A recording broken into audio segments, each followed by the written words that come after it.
Hey everyone, welcome back to the channel. My name is Chris, and today we're going to be unboxing some pieces that I got from the Pick-a-Brick wall, as well as laying some foundations for the mountain. So let's get started.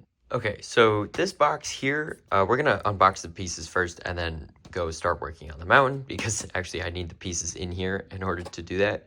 But I only got one box today. This was mostly just to refill, or I guess restock the pieces that I was using for the mountain. So it's mostly like 4 8x8 plates and a lot of these 1x1 plates in here, but I'm going to pull it all out for you and just kind of show you all of this. But first, I actually want to talk about this. This is the Build a Minifig box. So they actually have two different Pick-a-Brick box sizes. There's this, and then there's, well, that's about half the size of this. And then there's this, which is even smaller. And this is the Build a Minifig station, where you can go and pick up to 15 pieces. So it takes 4 pieces to create a figure plus one accessory per figure. So you get 5 pieces per figure and 3 figures total. So 15 pieces. But you don't have to get figures. You can just, like, I got a bunch of legs because I thought they were cool prints. Like, this is like a pair of jeans, which I thought was pretty cool. And then also they had like this pair of like work pants with a nice belt on it. So I thought that was pretty cool. And then there's a duplicate of this that I already took out of here. But yeah, the torso is really cool. The dark blue spaceman I thought was cool. It's actually why I bought this, because they had it. And then here's a nice pair of shorts, and then a nice jacket here, and then the New York torso. I thought that was pretty cool. And then this cool hairpiece here, which I've never had before, so that was something interesting. And then this headpiece here, I just thought it was a nice face. I have a lot of heads, unused minifig heads, so I figured I would just grab mostly bodies and legs. And then there's also this pumpkin here, which I thought was pretty cool. I've never had one of these before, so you can actually put it on a figure if you want, just kind of like this. But yeah, that's pretty much it. And then you could also just put it on the ground if you want, but which is probably what I'm gonna end up doing. I think it's gonna go in the wheat field. But now that this is out of the way, we can start talking about all the pieces in here and then start building up stuff in the mountain. All right, so I went ahead and I took off a lot of the 1x1 studs that were on the top here, just because I wanted to kind of get access to this. But I did get some more of these yellow support pieces here, which are pretty handy. I also got a whole bunch of 1x2 bricks in orange as well for MILS plating, like stuff like this, as well as the stuff in the mountain. And again, like I said, I got a bunch of 1x1 white studs, and I also got some orange 1x1 plates just to have, because I thought those would be pretty useful. And I got these. I haven't seen these on the Pick-a-Brick wall in a long time. These are, they're not sand blue. I think it's called medium blue is the official Lego color. And it's a snot brick with studs on 2 sides that are next to each other, 2 adjacent sides here. And so I thought this was a pretty unique piece. I didn't pick up a whole lot of them the last time they were on the Pick-a-Brick wall. And so figured I would just grab a decent handful this time around, just to say that I have them and to also use them in any projects in the near future, because I think this would be pretty cool to use. It's a pretty cool piece, and I don't really have a lot of them, so figured I would grab some more of those. And the orange 1x1 plates, I think I already mentioned. And then I have 4 stacks of these pillar pieces in here. And here is the 4th one, so that makes 4. And then this is 2 more stacks of 1x2 bricks, because I was basically out. And then the only other thing in this box here is just 8x8 plates. There are 2 full stacks of 8x8 plates, which is actually why I went to the Lego store to begin with, because I'm completely out of these, and I need more of them to do the mountain. And not even the mountain, actually, just the MILS plated foundation underneath of the mountain, just to give it the strong base structure.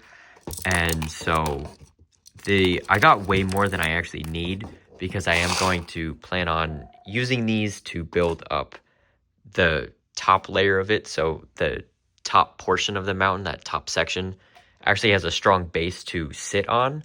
And the other thing in here is 4x4 light gray plate. Figured I would grab a couple more stacks of those. So that was pretty good. And then the rest of it in here, there's a couple 1x1 bricks in orange. But other than that, that is pretty much it.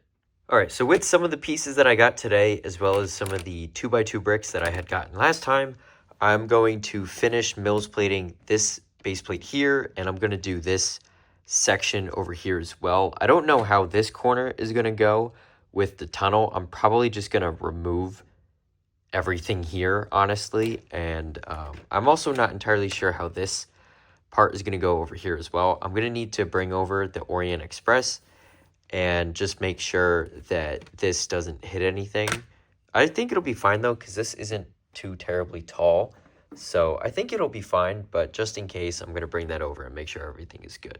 All right, so this is what this area looks like here. This is where the base plate separates. And so there's not much going on here, but I figured I would just show it to kind of, I guess, document this. And this whole section here just comes right out. And so I'm going to MILS plate all the way this way as far as I can. And then I'm going to worry about how to kind of MILS plate the smaller section here. I'm going to see if I have any other random colored plates in smaller sizes. And then hopefully fill these gaps in here. But other than that, it doesn't seem too bad. I'm also debating about MILS plating that back area there. But if I do that, I feel like it should be gray, just because you could see straight through the train tunnel, and then that, if that was blue, that would look a little weird. So I'm probably going to do dark gray back there, I'm thinking, and then I will definitely MILS plate it, probably at the same height, the 2 brick height as well.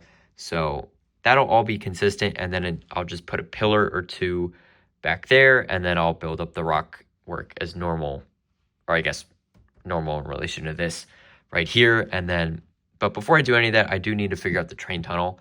So that will be done at some point in the near future, but I want to just get all of this MILS plated so I can just build up and not have to worry about the strength of this.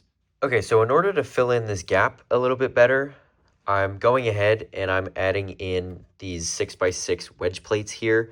And I just put in a couple extra stacks of bricks in there to help support it. And then I would have liked to have gotten it all the way out to this corner brick here.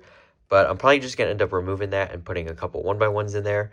And then I did the same on this side as well. And then for these 2 8x8 plates here, I had to go ahead and put some tiles onto the track ballast here, just because there was a little bit of overlap between the 8x8 plate here and the train track. But I think it's fine. I think it works pretty good if you put a lot of pressure on this.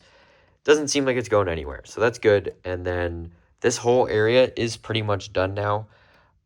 So I do just want to double check that the train is going to make it through here, but that shouldn't be a problem. My main concern is going to be for the train tunnel here, which honestly at this point I'm just going to completely redo. I'm not going to try and put this angle back to how it was. I'm just going to completely start fresh and just see where that takes me.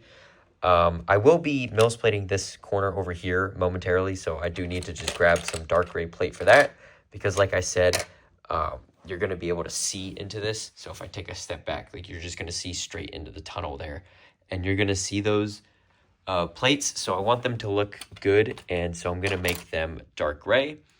And that's pretty much it. I'm going to see how much dark gray plate I have to use for this, and then hopefully that fills in at least most of this, and then we can move on. All right, so I've MILS plated most of this back corner here, but I've actually ran out of 2x2 bricks, surprisingly, so I'm going to need to get some more. But most of this area is done. This down here just needs to be ripped out, and then just put a couple plates in there. Same with this here. I just need to add a couple more plates to it, but that is pretty much it. And this was the goal that I had wanted to do today, so I'm pretty happy that I got this done. And I'm happy that all of this is now at the same level as well. So now I can just go in and start working on the train tunnel and the rock face here. And hopefully that will all look pretty good. But until then, that is going to wrap up today's video. Thank you guys so much for watching. If you liked what I did, make sure to like the video and subscribe, as well as click the bell notification so you don't miss any future uploads. If you guys have any feedback for me on this project and also the pieces that I bought, make sure to drop a comment down below. And once again, thank you guys for watching, and I hope to see you next time. Bye for now.